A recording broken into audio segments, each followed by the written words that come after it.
চলাচলের রাস্তাটা খালি করে দেয়। আপনাদের জন্য আমাদের কোনো বিরোধী থাকবে হচ্ছে।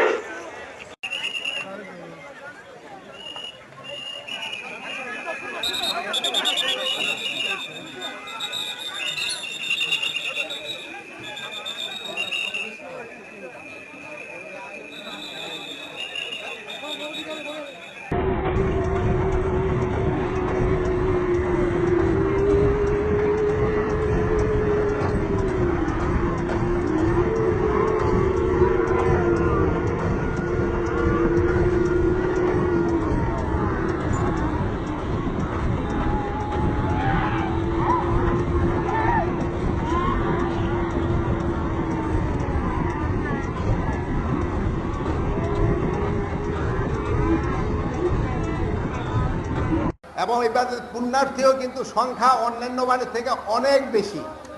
এবার পুণ্যার্থীদের সংখ্যাও অনেক বেশি, প্লাস আবার এবার যে ইটা পড়ছে ওটা কিন্তু রাত 2টার থেকে মনে হয় লগ্নটা শুরু হয়েছে, ওটা মনে হয় শেষ হবে আজকে রাত 12টায় শেষ হবে। এই সময় যে আপনারা সবাই খুব ধৈর্য ধরে আপনারা সবাই এই পুণ্য স্নানটা করে নেবেন, সবাই ধৈর্য ধরে করবেন।